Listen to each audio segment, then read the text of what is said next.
Cooperate with them. యాక్చువల్గా AP పోలీసులు రాకేష్ రెడ్డిని దోషిగా తేల్చారు, కేసు క్లోజ్ కూడా చేశారు ఒక రకంగా. అయితే ఇప్పుడు తెలంగాణ పోలీసులు దీన్ని మళ్ళీ టేక్ ఓవర్ చేయాల్సిన పరిస్థితి వచ్చింది. ఎందుకంటే చిగురుపాటి జయరాం గారి భార్య పద్మశ్రీ ఎవరైతే ఉన్నారో వారు మీపై కొన్ని అనుమానాలు వ్యక్తం చేశారు.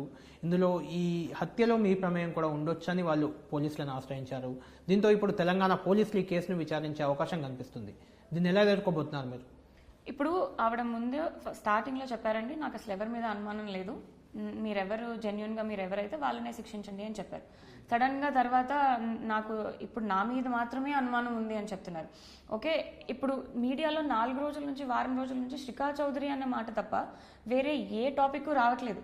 అసలు నాకు నేను అనుకునే దాని ప్రకారం ఒక మనిషి చనిపోయినప్పుడు ఆ మనిషి ఎందుకు చనిపోయాడు, అసలు ఆ మనిషి చేసిన మంచి పనులు ఏంటి అని మనం మాట్లాడుకోవడం మానేసి శ్రీకా చౌదరి అనే పేరు తప్ప ఆవిడేం చేస్తుంది, ఆవిడెక్కడికి వెళ్ళింది, ఆవిడేం తింటుంది, ఆవిడేం కార్ డ్రైవ్ చేస్తుంది, అసలు టాపిక్కి ఎటువంటి సంబంధము లేని దాని గురించి 4-5 రోజుల నుంచి డిస్కషన్ ఎందుకు జరుగుతుందో నాకు తెలియదు.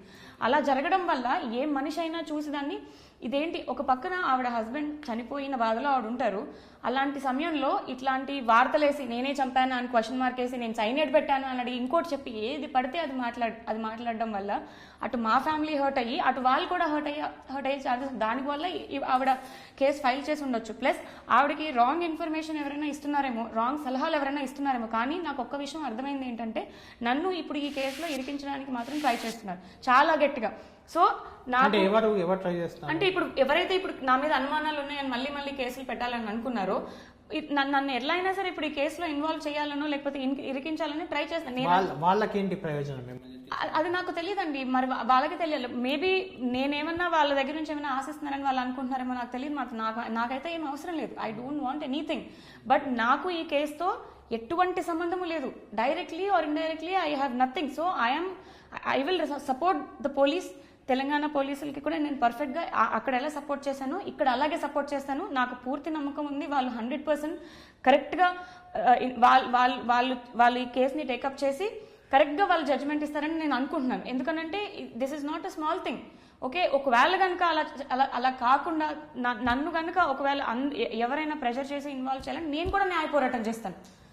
నేను కూడా బికాజ్ ఇప్పుడు దాకా జరిగిందండి, ఇన్ని రోజుల నుంచి భరిస్తున్నా. ఆల్రెడీ ఇదన్నారు అదన్నారు, ఐఎమ్ గోయింగ్ త్రూ ఎవ్రీథింగ్. నాకు ఇందులో ఎటువంటి సంబంధం లేకపోయినా క్లీన్ చిట్ ఒకసారి ఇచ్చినా కూడా నేను ఇంత తీసుకున్న తర్వాత మళ్ళీ అదే రిపీట్.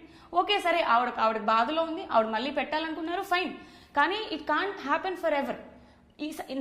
ఇట్లా కనుక నా మీద కావాలని అందరూ కనుక ఇట్లా నన్ను ఇరికించాలని ట్రై చేసో లేకపోతే నా క్యారెక్టర్ అసాసినేషన్ చేసి నన్ను టార్గెట్ చేసి అసలు ఎటువంటి లాభం ఈ ఓవరాల్ సినారియోలో నాకు తప్ప అందరికీ లాభం జరగచ్చు. నిజంగా చెప్పాలంటే అందరికంటే ఎక్కువ నష్టపోయింది నేను, నా ఫ్యామిలీ. ఏ విధంగానూ నాకు లాభం లేదు ఇందులో. అందరికంటే ఎక్కువ నష్టపోయింది మేమే, మానసికంగా కానీ ఏ విధంగా పరువు విషయంలో కానీ ప్రతి విషయంలో వచ్చినదేమీ లేదు. సో నేను కూడా న్యాయ పోరాటం చేస్తాను నా మీద కనుక అట్లాంటిది ఏమైనా లేనివి చేయాలనుకుంటే. కానీ నాకు పూర్తి నమ్మకం ఉంది. బికాజ్ నాకు చాలా రెస్పెక్ట్, గవర్నమెంట్ పనిచేసే తీరు నేను చాలా రెస్పెక్ట్ చేస్తాను. I'm 100% sure they will do their duty perfectly right.